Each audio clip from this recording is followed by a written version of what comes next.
profesión. Para entrar un poquito en contexto, hablemos un poquito de qué es la conjuntiva. La conjuntiva es una membrana transparente que cubre la porción anterior del globo ocular, con excepción de la córnea, y allí se llamará conjuntiva vulvar.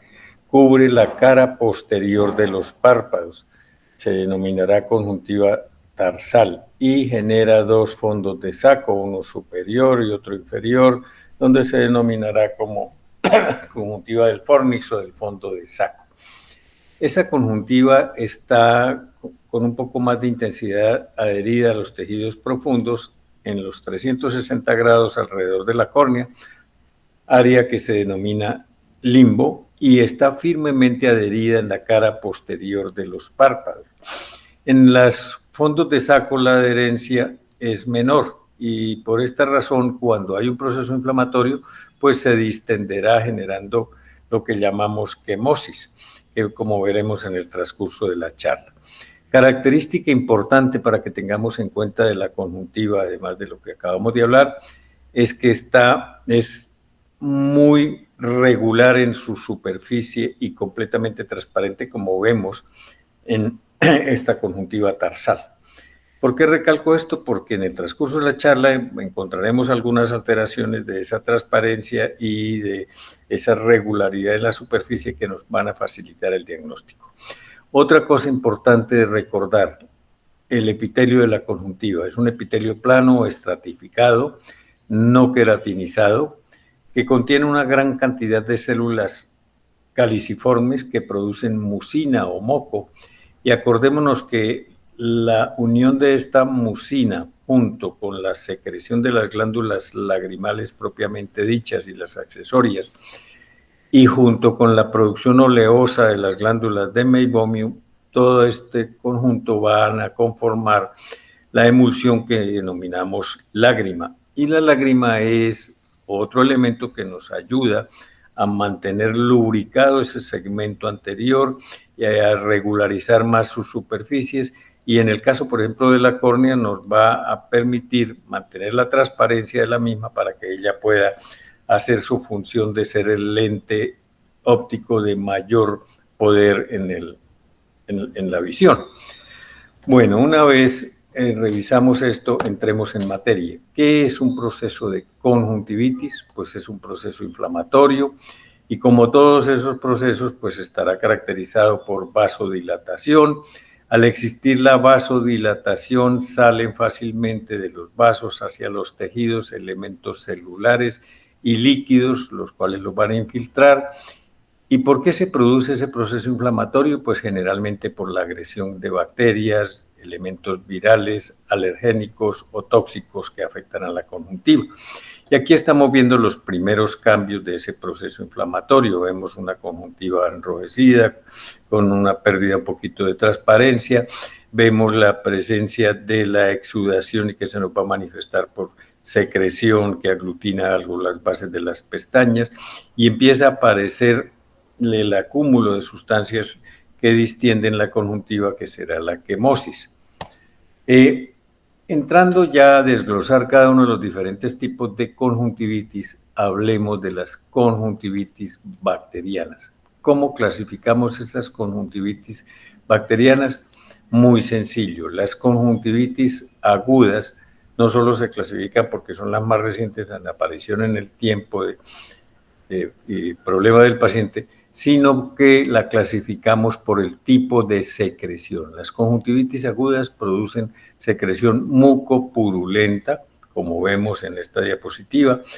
Puede ser verdosa, amarillenta, algo grisácea o blanquecina, pero mucopurulenta. Otro componente de las conjuntivitis agudas es los que denominamos conjuntivitis hiperagudas, y esas se clasifican por secreción, por ser esta francamente purulenta, lo veremos también en el transcurso de la charla. Y las conjuntivitis crónicas, que son aquellas que por tiempo ya tienen más de 3 semanas de evolución, pues presentan secreción, pero esta es bastante escasa. Entonces, de esa manera clasificamos de una manera muy sencilla las conjuntivitis. Desde el punto de vista de agentes etiológicos que comprometen a la conjuntiva, Y esto se cumple no solamente para las conjuntivitis agudas, sino para las crónicas. Los elementos bacterianos más frecuentes por mucho son los cocos gram positivos. Aquí tenemos un listado en orden descendente y vemos que los 4 primeros, que son más frecuentes de todos, pues son todos cocos gram positivos. No son los únicos y por eso reportamos estos otros elementos bacterianos. Pero entonces acordémonos, los principales agentes bacterianos comprometidos en la producción de problemas de conjuntivitis aguda y crónica, los cocos gram positivos. Ahora conozcamos un poquito el cuadro clínico de la conjuntivitis bacteriana aguda. Generalmente se compromete primero un ojo, luego el otro. Lo primero que reportan los pacientes es la aparente sensación de cuerpo extraño.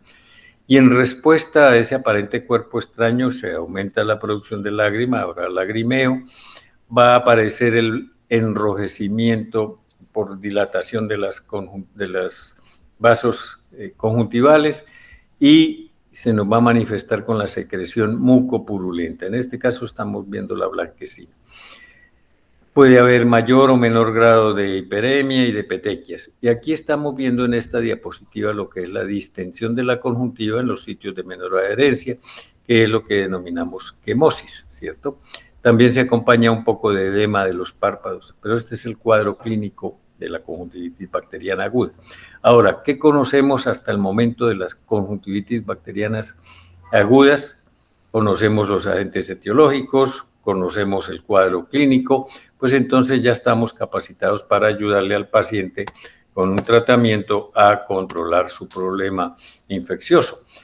¿Cómo le vamos a recomendar al paciente que haga su tratamiento? Desde el punto de vista de medidas generales, le recomendaremos que haga una muy buena limpieza las veces que sea necesaria de la secreción que presente en su ojo. ¿Con qué lo va a hacer? Con algún elemento húmedo, un Kleenex, una gasa humedecida, va a retirar esa secreción. Nunca a un paciente con un proceso que genere secreción en un ojito, nunca ocluyamos el ojo. ¿Por qué? Porque si lo ocluimos, lo único que hacemos es concentrar la cantidad de toxinas, de elementos necróticos y de elementos inflamatorios que van a complicar el cuadro clínico. Entonces, limpieza de las secreciones las veces que sea necesario. Y le vamos a recomendar el tratamiento con antibióticos. Y aquí recalco, solamente antibióticos. Esto es un proceso bacteriano. Vamos a tratarlo con antibióticos, no con esteroides. El doctor Néstor ya les dio algunas razones por las cuales no les aconsejamos a ustedes que usen esteroides, puesto que ellos le pueden generar más problemas al paciente. Para el tratamiento con antibióticos contamos con colirios o gotas y ungüentos, y tenemos una gran gama de elementos antibacterianos que nos sirven. Tenemos colirios de tobramicina, de gentamicina, de sulfacetamidas, de asociaciones de neomicina con polimixina, y tenemos toda la gama de las quinolonas. Entonces habrá colirios de ciprofloxacina, ofloxacina, levofloxacina, y las que todavía seguimos considerando de última generación, pero que ya tienen bastantes años en el mercado, las moxifloxacinas y las gatifloxacinas. La sugerencia que nosotros le hacemos para el tratamiento es inicien con una de las que más tiempo llevan en el mercado, una tobramicina, una gentamicina, una sulfacetamida, guardemos el resto para eventualidades de resistencia bacteriana. ¿Cómo le ordenamos al paciente que se aplique las goticas? Una gotica cada 2 horas, generalmente desde que se levanta hasta la hora de acostarse. En la noche, para dormir, no es necesario que se pongan colirios. ¿Por cuánto tiempo se va a aplicar estas gotas? Por 1 semana. Existen esquemas de tratamiento por algunos oftalmólogos donde en el día le formulan un colirio de estos y en la noche, para mantener mayor tiempo de contacto del antibiótico con la conjuntiva, pues le formulan el mismo tipo de medicamento en ungüento. Los ungüentos son más restringidos, pero hay de tobramicina, de gentamicina, de cloranfenicol y hay un ungüento de una quinolona. Acordémonos, no utilicemos esteroides. Acordémonos que los esteroides son excelentes antiinflamatorios, pero en el ojito producen problemas muy serios como glaucoma, secundario el uso de corticoides, pueden generar, si se usan por mucho tiempo, cataratas, además de que inhiben el sistema inmunológico local y entonces pueden facilitar la replicación de bacterias o de virus o de hongos que producen mayor destrucción a nivel celular y ocular. Conjuntivitis bacteriana crónica, recordemos que dijimos que es aquella que tiene más de 3 semanas de evolución, que se manifiesta por secreción escasa. Ya conocemos los elementos bacterianos que la producen con mayor frecuencia. Entonces, conozcamos un poquito el cuadro clínico de esas conjuntivitis bacterianas crónicas. También se van a manifestar por la sensación de cuerpo extraño, por lo general están comprometidos los 2 ojos, entonces son ambos ojos con esa sensación.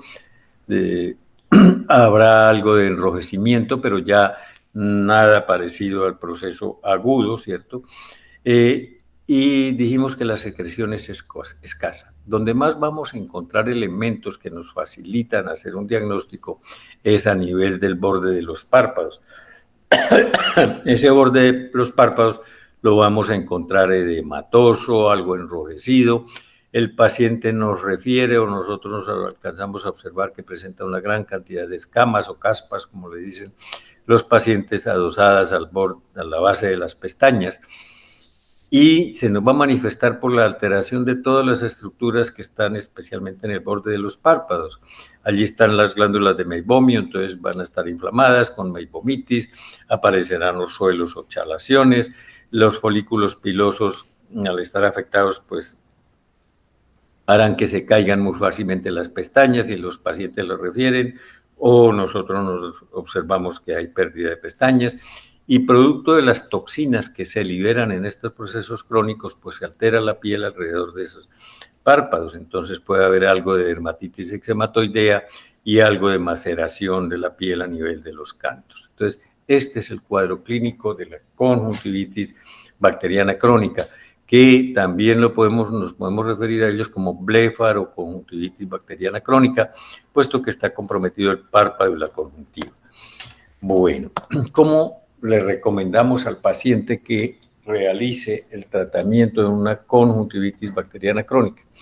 Sabemos que el problema está especialmente a nivel del borde de los párpados, entonces le vamos a recomendar que todos los días, por varios meses, por lo menos una vez al día, realice una muy buena limpieza del borde de sus párpados. ¿Cómo le vamos a decir que lo haga? Le decimos, cómprese un champú de niños que irrita un poquito menos los ojos, lávese la cara, lávese las manos, ponga un poco de champú en los pulpejos de los dedos y con ese champú frote por un buen rato y con un poquito de intensidad bien párpados y pestañas, y luego con agua retire ese champú. ¿Qué logramos con esto? Pues hacer un masaje sobre los párpados, humedecer esas secreciones desecadas y eliminar algo de las bacterias que se han acumulado allí en ese borde del párpado. Ese es el objetivo y recordémonos, se lo debe hacer por varios meses. Y le vamos a formular antibióticos nuevamente. Entonces, el antibiótico puede ser alguno de los que vimos en las conjuntivitis agudas, también cada 2 horas durante el día. Como esto es un proceso crónico, pues ya no se lo formulamos por una semana, sino de pronto por 10, 12 días. Y generalmente el aseo le recomendamos que lo haga antes de acostarse.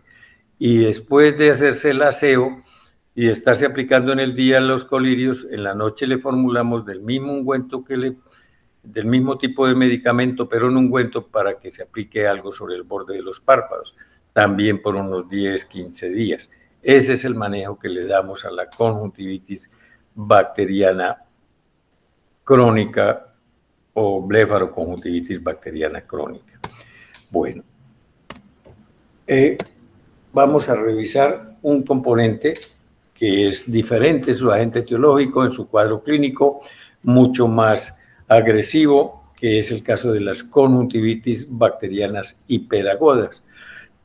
dijimos que esta se nos caracteriza por una secreción francamente purulenta.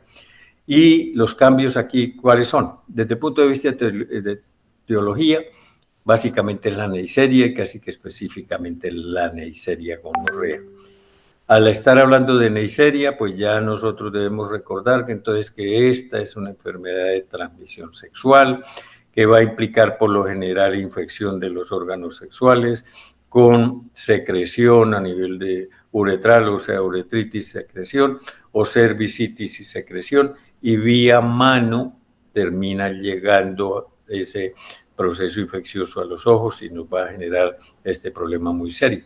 ¿Quiénes se pueden ver comprometidos por este problema de conjuntivitis hiperaguda? Pues nos podemos ver comprometidos todos. El recién nacidito, si la madre al momento del parto está con esta infección, seguramente a la semana va a estar con un cuadro muy severo de este proceso.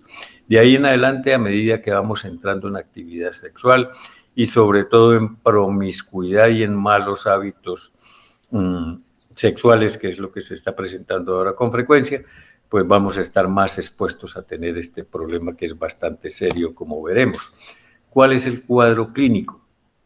Las pocas primeras horas parece una mucopurulenta, pero muy rápidamente la secreción se hace muy abundante y franca, como vemos en este cuadro, francamente purulenta. Este es un niño recién nacido con ese proceso infeccioso en ambos ojitos. Este es el cuadro de un adulto. Bueno, ¿qué vamos a ver además de la secreción purulenta y abundante? Un edema marcado de los párpados, una quemosis también marcada, y vamos a encontrar el efecto de algunas características especiales de la Neisseria sobre los tejidos que está comprometiendo. Resulta que las Neisserias, las Shigella y los Corynebacteriums son elementos bacterianos que tienen una característica especial, y es que producen una toxina que es capaz de destruir los epitelios. Y acordémonos que los epitelios son los que nos protegen de las infecciones más profundas. Y cuando se destruyen los epitelios, entonces, ¿qué nos podemos encontrar? La presencia de membranas conjuntivales. Esto es no solamente acúmulo de secreción, sino de destrucción del epitelio de la conjuntiva, que también se puede ver en el fondo de saco inferior algunas veces, y que si lo retiramos, pues va a sangrar porque no hay epitelio, sino que ya están los tejidos expuestos. Entonces, membranas conjuntivales. Si la destrucción del epitelio se realiza en la córnea, pues vamos a tener una úlcera. Y si esa destrucción continúa progresando en el espesor de la córnea, podemos llegar a la situación de que la úlcera se perfore. Al perforarse, el proceso infeccioso se disemina dentro de todo el globo ocular, generando un cuadro de endoftalmitis.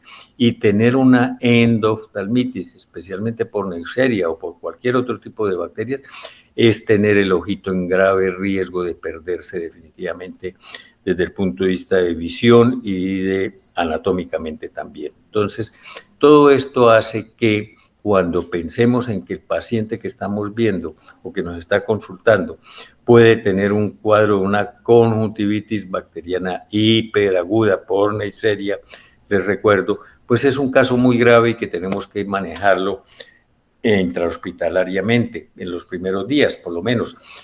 ¿Cuál va a ser, además de hacer la presunción diagnóstica, cuál va a ser nuestra segunda acción?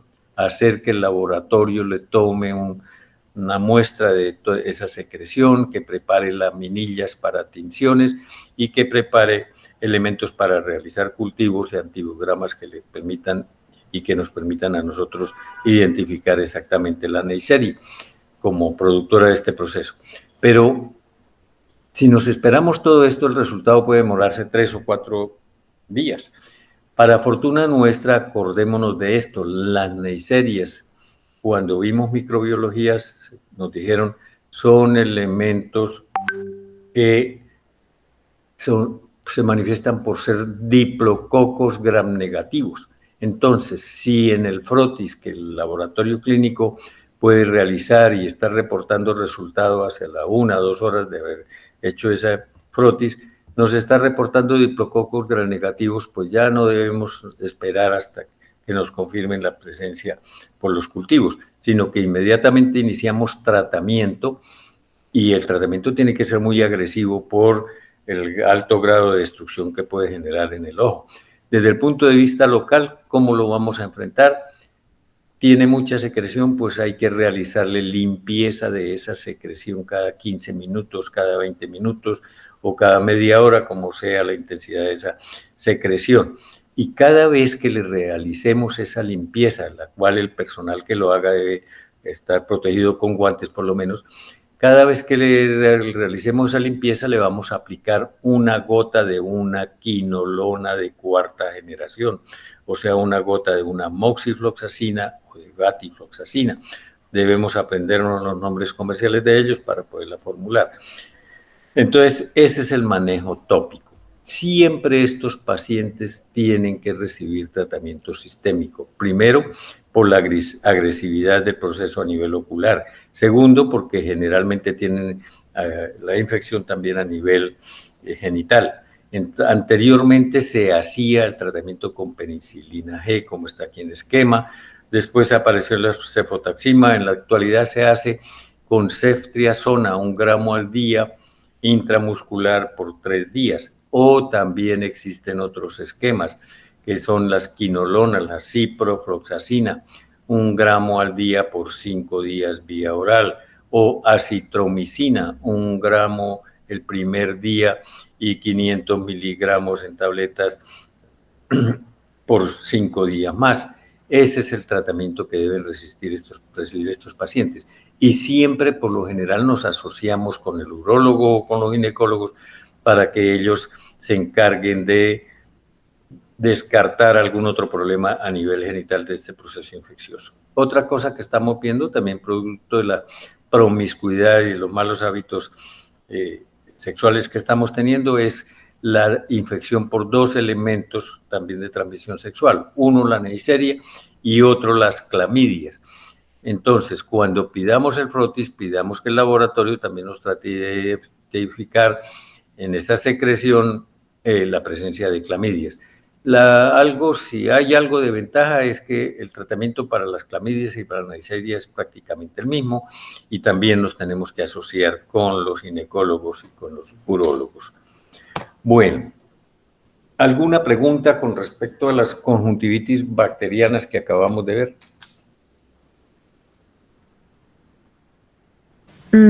Doctor, pues ya sería como una pregunta aparte, pero relacionada en caso tal de recurrencias. ¿Qué cree que haya que hacer en caso tal de que una enfermedad recurra? Habrá que buscar identificar si hicimos un buen diagnóstico, habrá que repetir frotis si es necesario, ¿cierto? El antibiograma, y habrá que ajustar la respuesta que tenemos con el antibiograma y el tratamiento que le estamos dando. Ese es el manejo si hay una recurrencia. Bueno, vamos a hablar de otro tipo de conjuntivitis, que son las conjuntivitis virales.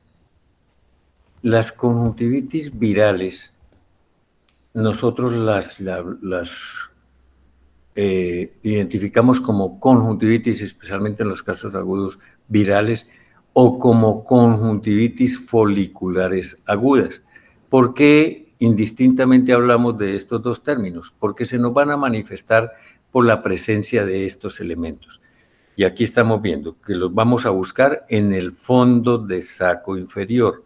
Exponer el fondo de saco inferior es muy sencillo. Hacemos que el paciente mire hacia arriba, traccionamos un poco el párpado inferior hacia abajo y se nos expone el fondo de saco inferior. Y si le ponemos atención a esta diapositiva, ¿qué vemos? Vemos como una especie de un empedradito, unos elementos ovoideos independientes que llenan todo este fondo de saco inferior. Esos que son folículos adenoideos que se hipertrofian en respuesta a la agresión por virus que está padeciendo ese paciente. Entonces, por eso hablamos indistintamente de las dos maneras. Pueden existir folículos en forma crónica, esos ya tienen una etiología totalmente diferente. Los procesos agudos son, como les digo, virales o foliculares agudos.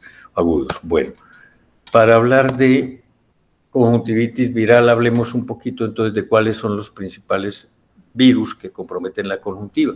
Pues aquí estamos hablando de que el 98% de las conjuntivitis virales agudas no las producen los adenovirus, de cualquiera de muchos tipos que son, pero adenovirus. ¿Y qué son esos adenovirus? Pues son los virus que nos estamos encontrando permanentemente comprometiendo nuestro organismo, que nosotros, por lo que nos cuentan los pacientes de que tienen algo de fiebre, de malestar general, de dolor de garganta, de algún problema gastrointestinal, mialgias, todas estas cositas, le hacemos un diagnóstico general de virosis. Pues esos adenovirus, que desde el punto de vista general producen virosis, cuando comprometen la conjuntiva, producen los cuadros de conjuntivitis virales agudas. El otro 1-2% lo producen la familia del varicela zoster, como estamos reportando acá. Pero entonces acordémonos, conjuntivitis viral aguda, 98% producidas por adenovirus, y ya sabemos que si compromete todo el organismo da toda esa sintomatología, si compromete el ojito nos va a dar este cuadro clínico. Generalmente los procesos virales tienen algún periodo de incubación, aquí nos dicen que son de entre 5 y 12 días. Se nos va a manifestar por hiperemia, y aquí estamos viendo un ojo enrojecido bastante, en una forma bien importante. Existe secreción, pero esta ya no es purulenta ni mucopurulenta, sino que es básicamente acuosa. Hacia los 3, 4 días, 5 días de estar el paciente con un ojito en estas condiciones, en el fondo de saco observaremos con facilidad los folículos hipertróficos y puede haber todo el resto de elementos productos de la infección generalizada que va a producir esos adenovirus. Entonces puede haber adenopatías preauriculares y lo que les dije, fiebre y todos los demás síntomas de la infección viral. Entonces ese es el cuadro clínico. Como esto lo encontramos con bastante frecuencia y son epidémicas, entonces miremos este cuadro clínico. Este es un pacientico que 5 días antes empezó con enrojecimiento en su ojo izquierdo, al momento de la consulta ya está el otro ojo también comprometido. Si los magnificamos un poquito, pues que vemos que están enrojecidos, vemos que no hay una secreción por lo menos purulenta ni mucopurulenta, pero puede haber la secreción acuosa, y en el primer ojito, cuando retraemos el párpado inferior y hacemos que mire un poquito para arriba, ya empezamos a ver la presencia de los folículos adenoideos que las caracterizan y que es nuevamente la diapositiva que vimos inicialmente. Entonces, ese es el cuadro clínico. ¿Cómo tratamos estos procesos virales agudos? Pues nos toca hacer lo mismo que con las virosis en general, solamente tratamiento sintomático porque no hay tratamiento antiviral específico. Solamente hay antiviral específico para la familia del herpes. Para ellos sí están los aciclovires y la doctora Castillo más adelantico les hablará seguramente de esto. Entonces nos toca tratamiento sistémico, solamente paliativo de sus problemas. Entonces le vamos a recomendar, desde el punto de vista de medidas locales, si está muy enrojecido el ojo, aplicar unas compresas frías que hacen que haya algo de vasoconstricción y se sienta mejor el paciente, o si no, le formulamos algún colirio vasoconstrictor. En el mercado hay derivados de fenilefrina, de oximetazolina y de nafasolina con diferentes nombres comerciales. Entonces podemos formularle algunas goticas de estas. Su único efecto va a ser vasoconstrictor. La formulamos para aplicar una gotica generalmente cada 12 horas y ese es el manejo. En algunas oportunidades, si el paciente se toca mucho los ojos, es conveniente formularle algún colirio, un antibiótico, una tobramicina, una gentamicina, por lo menos 4 veces al día, no porque tengan efecto antiviral, sino porque, como se tocan tanto los ojos, pues pueden terminar con una infección bacteriana agregada. Nunca le formulemos corticoides tópicos. Desechemos de nuestro tratamiento farmacológico los elementos que tengan corticoides. Miren que nosotros nos encontramos con muchísimos problemas muy serios a nivel ocular, infeccioso, inflamatorio, por el mal uso de los corticoides que se hace a nivel de la venta en las farmacias y del médico general que sigue creyéndole a los visitadores médicos que los triconjugados son lo máximo para todo y resulta que son buenos medicamentos, pero bien usados. Entonces, estos son procesos virales, los anteriores eran bacterianos, utilicemos solamente los antibióticos y lo que les estamos recomendando sin antibióticos, sin corticoides. Presencia de folículos de más de 3 semanas de evolución, entonces ya hablamos de conjuntivitis folicular crónica. Y esta ya nos cambia todo. Desde el punto de vista etiológico, aquí nos vuelven a aparecer las clamidias, de las cuales hablamos rápidamente cuando vimos el problema de las neiserias. ¿Qué cositas debemos recordar de las clamidias? A ver, los microbiólogos nos dicen, las clamidias se clasifican por tipos y por letras, y nos dicen, las clamidias tipo A, B y C producen esta enfermedad, tracoma, que compromete muy seriamente los ojos, como vamos a ver más adelante, que afortunadamente en América, en toda la América prácticamente no tenemos tracoma, pero nuestra obligación es saber que puede existir ese tracoma y que en el resto del mundo, especialmente en el África y en el Oriente Medio, allí son millones de personas las que se ven comprometidas por este problema. Esas clamidias se diseminan por las moscas y por las malas condiciones higiénicas y comprometen el ojito, como verán más adelante en una diapositiva donde les muestro esto. Las que sí tenemos en nuestro medio afectándonos son las clamidias tipo E, F, J y K. Dijimos A, B y C, tracoma. D, F, J y K nos producen la que se denomina conjuntivitis de inclusión. Esta es la conjuntivitis de la que ya hablamos, de transmisión sexual, que implica compromiso de los órganos sexuales, secreción y vía mano termina generando el cuadro de la conjuntivitis de inclusión, que esta sí es la que tenemos aquí, que es la que tenemos que identificar por el laboratorio. Ya hablamos del tratamiento con quinolonas o con acitromicinas, es el manejo y siempre asociados con los urólogos o con los ginecólogos. ¿Cómo se nos manifiesta una conjuntivitis folicular crónica? Pues presencia de folículos por más de 3 semanas. Ya no vamos a pensar en conjuntivitis con etiología viral, sino que vamos a hablar de conjuntivitis por clamidias, como estamos comentando ahorita. Esta serie de diapositivas, ¿para qué la tengo? Para mostrarles el por qué es tan serio el compromiso del tracoma, que les digo que afortunadamente no tenemos en nuestro medio. Aquí vemos todo este fondo de saco inferior lleno de folículos hipertróficos. Si observamos el tarso superior, pues lo encontramos que ya no es transparente, que tiene esta serie de esta presencia de elementos blanquecinos. Estos son pequeños abscesos que se van formando aquí. Los abscesos coalescen y forman abscesos mucho más grandes. Esos terminan rompiéndose y eliminando su contenido y generando todos estos cambios en la conjuntiva tarsal y en el tarso. Mire que tenemos ya toda esta zona totalmente avascular. Aquí alcanzamos a ver que el tarso por proceso fibrótico e inflamatorio se nos va volviendo como irregular. Y hay otra cosa que también podemos observar fácilmente. Aquí vemos que hay una buena lubricación y para eso sabemos que lo hacemos por el reflejo luminoso en el área lubricada. Aquí vemos que esto ya es una conjuntiva seca porque la lágrima es muy poquita, puesto que se compromete la producción de lágrimas.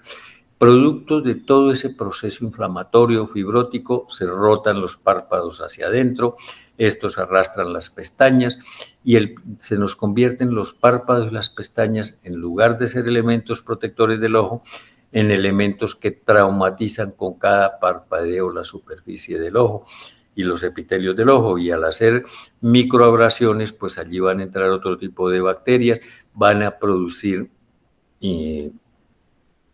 úlceras en la córnea que cuando cicatrizan pues van a dejar leucomas y como resultado final una córnea que debe ser totalmente transparente se va volviendo cada vez más opaco, más blanquecina y estos pacientes terminan ciegos porque la córnea se vuelve totalmente opaca.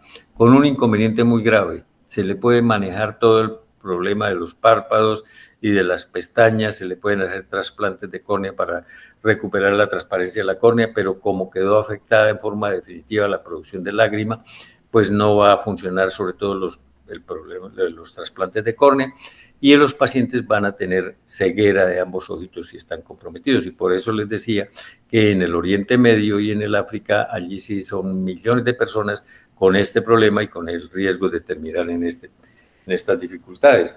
El problema es tan grande que la Organización Mundial de la Salud cada semestre realiza una gran brigada donde reparte para cuanto paciente pueda recibir una tableta de acitromicina para cada uno, para tratar de evitar que terminen con estos problemas.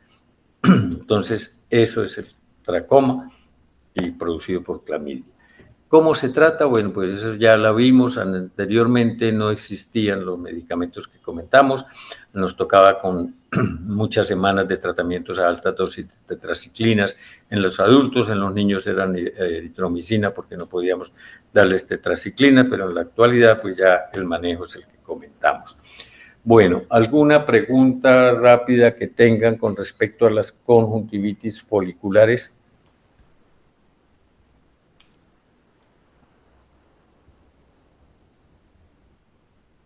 Bueno, parece que no hay preguntas.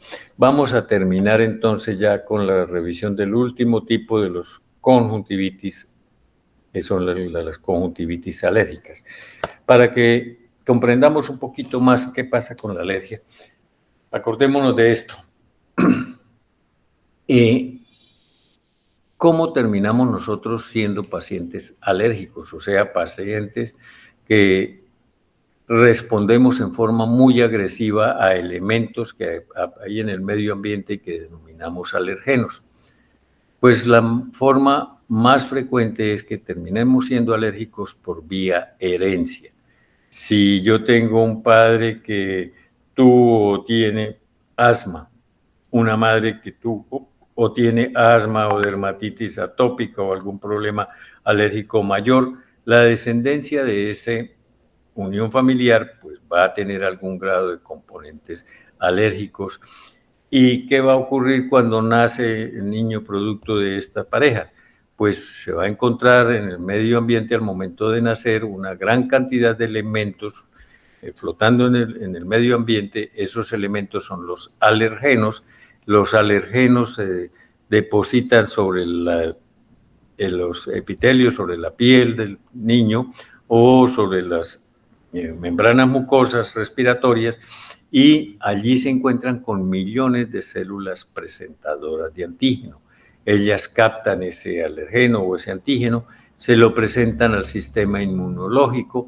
Allí el sistema inmunológico tiene dos vías, una básicamente los linfocitos T, ellos no saben producir anticuerpos, pero la otra vía, que es la de los linfocitos B, ellos sí saben producir anticuerpos, las producen a partir de inmunoglobulinas, que en este caso son inmunoglobulinas E, que son las que pues, se producen y son el anticuerpo que va a destruir el alergeno que le genera daño al pacientico.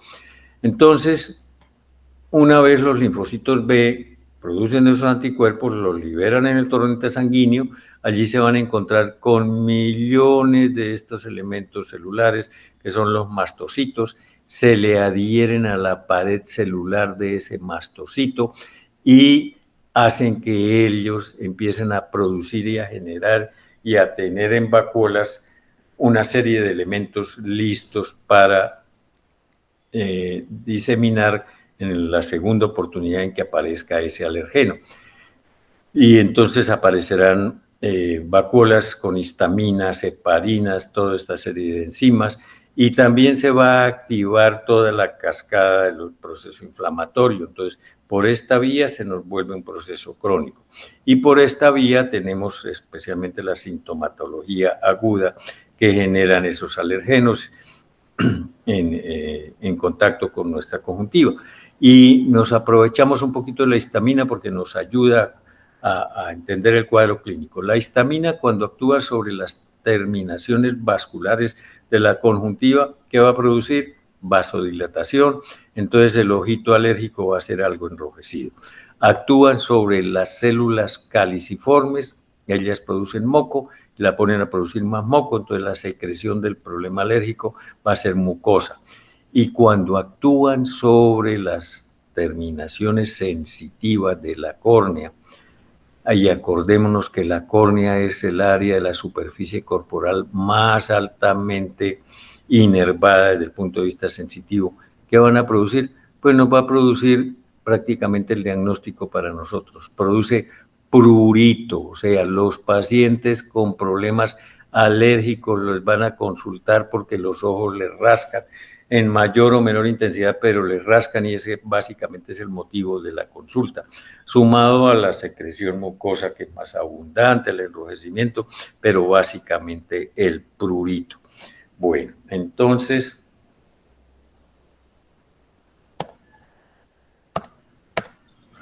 devolvámonos aquí un poquito. ¿Cuántos cuadros clínicos que tienen componente alérgico nosotros podemos reconocer?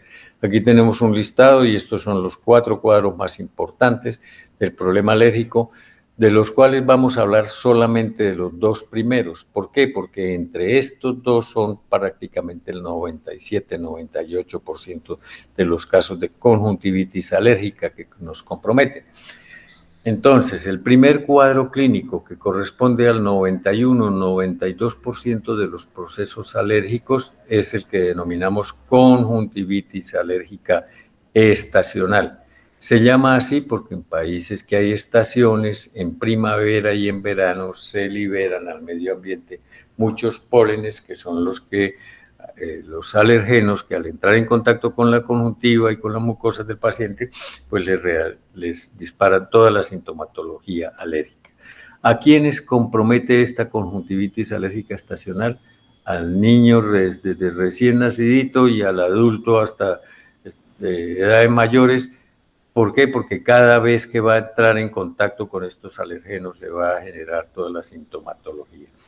En el transcurso del año tendrán, dependiendo de la cantidad de alérgenos que haya dispersos, pues mayor o menor sintomatología y mayor cuadros clínicos que podamos nosotros detectar, pero va a estar toda la vida comprometido con este problema. Tienen una ventaja, por lo general no producen, aparte del prurito y el enrojecimiento y algo de rinitis, de los procesos alérgicos, no producen más problemas, salvo en algunas circunstancias especiales. Si el prurito es tan intenso y nos rascamos muy intensamente y muy frecuentemente, se generan y se liberan una serie de elementos que alteran la forma de la córnea, produciendo unos queratoconos, que es la deformación en cono de la córnea, que esa sí produce alteraciones visuales muy serias.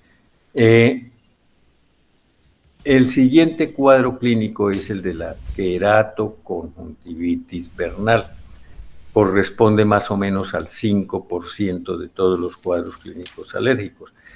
Y ese se llama queratoconjuntivitis vernal. Y aquí no les puse a propósito el nombre, pero es queratoconjuntivitis vernal. ¿Por qué se llama queratoconjuntivitis? Porque ese sí afecta en el cuadro clínico la córnea, produce úlceras en la córnea, esas úlceras producen cicatrices o leucomas que van a alterar la visión y veremos más rápidamente por qué ese cuadro es especial. Esos cuadros, ¿en quiénes se presenta? En los niñitos que están teniendo su vida inicial con una conjuntivitis alérgica estacional y por allá hacia los 12 años se les exacerba todo el cuadro clínico, el prurito muy intenso, la secreción es muy marcada, aparecerán úlceras en la córnea, tienen más riesgo de presentar queratocono porque se rascan muchísimo, se les altera toda la posibilidad social. Estos niños con ese cuadro no pueden casi que ni asistir a estudiar ni hacer las actividades normales de los niños. Es supremamente serio por ese problema. De los otros no vamos a hablar, pero sí aquí nos encontramos este término. Papilas.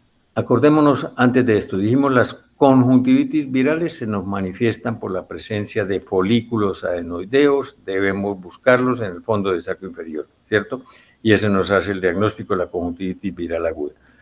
Los problemas alérgicos, cuando al paciente le rasquen los ojitos y eso sea el motivo de la consulta, acordémonos que debemos evertirle el párpado superior y allí nos vamos a encontrar estos elementos que nosotros denominamos papilas. Vemos aquí esta diapositiva y estamos viendo, y si nos acordamos de las primeras diapositivas que les mostramos al iniciar la charla, esta conjuntiva ya no es transparente, no es regular. Aquí estamos encontrando un montón de irregularidades muy pequeñitas. Estas son las que nosotros denominamos papilas. Si las podemos magnificar, son totalmente poligonales. ¿Y qué contienen esas papilas? Pues todos los elementos celulares que, producto del problema inflamatorio alérgico que está sufriendo el paciente, se empiezan a acumular en esas papilas. Las papilas nosotros las clasificamos por tamaños. Estas que son difíciles de observar son papilas pequeñas. Habrá otras, como estas, que son más fáciles de apreciar, pues ya son papilas de tamaño mediano. Y aparte de eso existen las papilas gigantes, como vamos a ver. Aquí estamos viendo lo que son las manifestaciones clínicas. Ya sabemos por qué se produce el prurito, ¿cierto? Que acordémonos que esto nos ayuda a hacer el diagnóstico. Secreción sabemos que es mucosa, habrá algo de lagrimeo, la luz les fastidia, ya sabemos qué son las papilas, que eso nos ayudan a hacer el diagnóstico y que debemos buscarlas en la tarso superior. Y tenemos que buscar si hay la presencia de úlceras en la córnea. Si ya hubiera úlceras en la córnea, entonces ya no es una conjuntivitis alérgica estacional, sino una queratoconjuntivitis vernal. Y estas diapositivas todas muestran lo que es un cuadro muy severo de queratoconjuntivitis vernal. Y aquí podemos apreciar estas cosas y ver, mire, estas son las papilas y aquí podemos corroborar que efectivamente son poligonales, ¿cierto? En este caso son planas, en este caso el contenido que tienen es tan abundante que ya no son planas, sino que son bastante notorias. Algunas partes ya han perdido algo la poligonalidad, pero se mantiene. Estas son papilas gigantes y si nos encontramos a revertir el párpado superior, papilas gigantes, lo más seguro es que el paciente tiene una conjuntivitis vernal, una queratoconjuntivitis vernal, y debemos seguir investigando, ver si tienen antecedentes alérgicos en la familia y ellos mismos con otros problemas alérgicos. Y aquí está la corroboración de lo que les digo yo. Queratoconjuntivitis vernal implica úlcera en la córnea. Esta es una úlcera teñida con fluoresceína, ovalada, nosotros la llamamos úlcera en escudo. Entre más cercano esté hacia el área pupilar, pues más cicatriz va a dejar ese leucoma, y de todas maneras el proceso cicatricial va a alterar la curvatura de la córnea, además de la transparencia, y va a terminar afectando la visión. Nosotros con las lámparas de hendidura podemos detectar la presencia de estos otros elementos. Miren, unos punticos blanquecinos en el limbo. Esos elementos nosotros los denominamos nódulos de Horner-Trantas. Así se llamaban quienes los describieron por primera vez. Y para nosotros son patognomónicos de la queratoconjuntivitis vernal. Entonces ese es el cuadro a grandes rasgos de los problemas alérgicos, desde el más sencillo hasta el más severo. ¿Qué hacemos con un paciente que nos consulta y que por la sintomatología y por el prurito nosotros pensamos que tiene un problema alérgico? Pues tratamos de comprobarlo, buscar las papilas y tendremos que organizarle o ordenarle algo que le ayude a lo que lo llevó a consultar, que especialmente es el prurito y la presencia de moco abundante y el enrojecimiento. Pues acordándonos de lo que acabamos de hablar, las casas comerciales nos ofrecen elementos farmacológicos que estabilizan la pared del mastocito. ¿Qué quiero decir cuando les hablo de que estabilizan de la pared del mastocito? Que impiden que los mastocitos puedan liberar los elementos como la histamina y todos los otros elementos que producen el prurito y toda la sintomatología. Entonces, por esa vía es que nosotros los podemos tratar. Y ya debemos haber oído hablar de los cromoglicatos, porque estos lo usan también los neumólogos para muchos problemas alérgicos a nivel bronquial. Para la oftalmología existen cromoglicatos en colirios y vienen al 2 y al 4%. Los formulamos para aplicar una gotica 4 veces al día y ese pudiéramos utilizarlo para los problemas alérgicos, pero no es lo que nosotros por lo general utilizamos por una sencilla razón. Cuando el paciente viene a consultarnos, nos está presentando y nos está consultando porque tiene un proceso agudo de prurito, de enrojecimiento, todas estas cosas. Y la acción antihistamínica del cromoglicato, si nosotros le formulamos cromoglicato, va a aparecer por allá a las 4 semanas de estarse aplicando juiciosamente las goticas y el paciente pues quiere es que le ayudemos muy rápidamente. Entonces, este no está indicado en los procesos agudos, que son los que generalmente hacen que el paciente consulte. Pero entonces las casas comerciales nos ofrecen elementos que asocian el factor antihistamínico, que al aplicar la gotica va a actuar y va a producir efectos hacia la media hora. Entonces, hacia la media hora el ojito va por esta vía, va a estar menos rojo, produciendo menos prurito, el paciente se va a sentir mejor. Y además viene asociado a otro elemento que estabiliza más tardíamente el mismo mastocito. Entonces, por esa vía es que estos medicamentos son los que nosotros estamos utilizando para ayudarle a los pacientes más rápidamente. En el mercado tenemos fármacos con esta doble acción de diferentes nombres y diferentes elementos farmacológicos. Son los olopatadinas, los ketotifenos, las epinastinas y las acelastinas. Los que más le van a presentar a ustedes y más fácilmente van a recordar de pronto por la visita de los visitadores médicos son las olopatadinas. Entonces, mi sugerencia es que se aprendan el nombre comercial buscado en un vademecum de unas olopatadinas. Hay de muchos nombres comerciales, vienen a concentraciones del 0,2%, tienen esta doble acción, son para aplicar una gotica por la mañana, otra por la noche.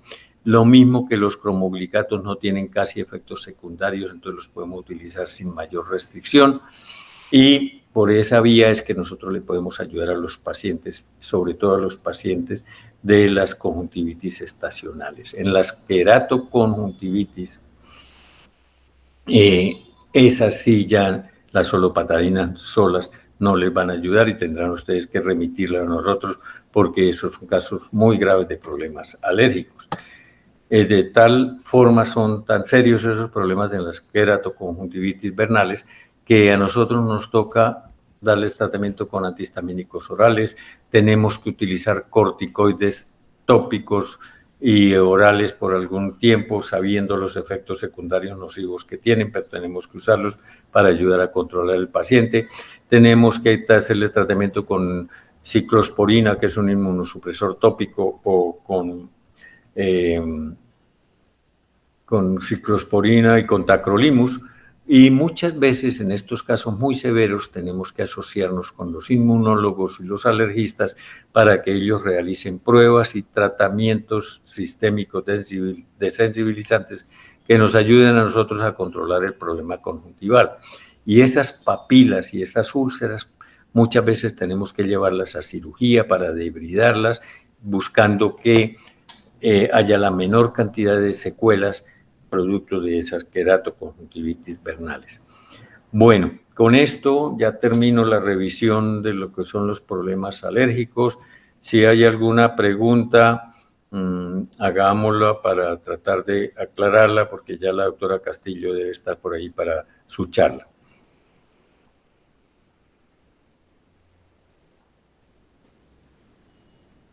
¿No hay preguntas? Bueno, si no hay preguntas, entonces les agradezco que me hayan acompañado, que me hayan oído. Espero que les sirva para su ejercicio profesional lo que comentamos hoy. Muchas gracias, los dejo con la doctora Castillo entonces. Doctora Augusto, muchas gracias, muy amable. Bueno, buen día. Gracias, igualmente. Bueno, ya la doctora Carmen Alicia está por acá conectadita, entonces ya vamos a iniciar la clase de córnea. Doctora Carmen Alicia, muy buenos días. Muy buenos días para todos. Espero que se encuentren bien. ¿Sí? Bueno, entonces vamos a iniciar la clase de patologías corneales. Ya voy a iniciar la presentación.